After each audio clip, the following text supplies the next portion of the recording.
Alors Philippe, qu'est-ce que tu vas nous cuisiner aujourd'hui? Alors aujourd'hui, c'est une poire confite au vin rouge. Qui dit poire dit poire locale, évidemment. On est sur une doyennée du Comice de chez Pierre-Marie Laduron.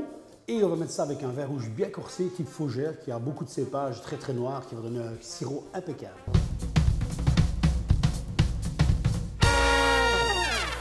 Il nous faut des poires, du sucre fin de canne, du clou de girofle, de l'anis étoilé ou fleur de badiane, du bateau de cannelle et du bon vin rouge corsé. Et on terminera par un film alimentaire pour fignoler la préparation.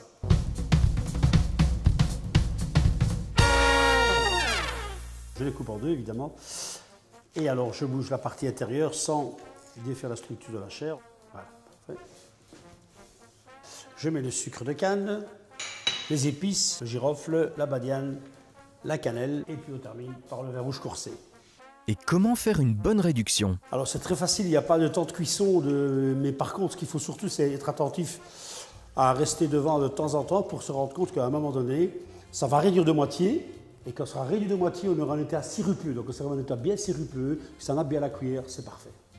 Le sirop est terminé, il est bien onctueux, il n'y a plus que le mettre sur les poires pour en faire une bonne préparation qui va être cuite sous vide à basse température. Mais j'ai pas de machine sous vide moi. Est-ce que tu as une autre solution? Alors s'il n'y a pas de machine sous vide, il suffit de les poser comme je le fais maintenant dans un plat qui va au four et de mettre un simple film alimentaire par-dessus. Mais l'idéal évidemment est de laisser bien refroidir la matière première actuellement pour ne pas qu'il y ait de vapeur qui se mette sur le fond du papier film alimentaire. Voilà le résultat. Voilà, on laisse un peu refroidir et puis on va mettre un film alimentaire dessus. J'emballe avec un morceau de film alimentaire, tout à fait commun. Hop. Alors quand on dit sous vide, simplement c'est pour protéger la poire de la vapeur. Je mets dans le four, vapeur intense. Hop. Et on est parti pour une demi-heure à 95-99 degrés. Mais je n'ai pas non plus de four à vapeur. Comment faire avec un four traditionnel? C'est très facile.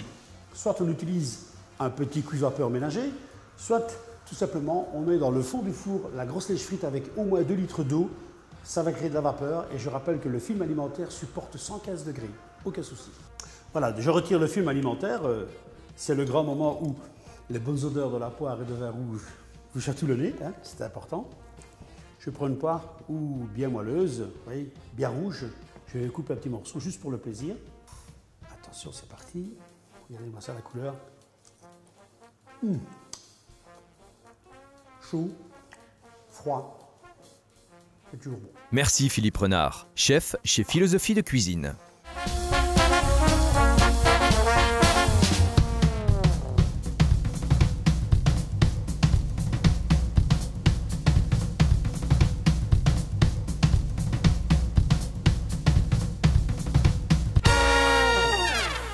Découvrez d'autres recettes sur omiam.tv.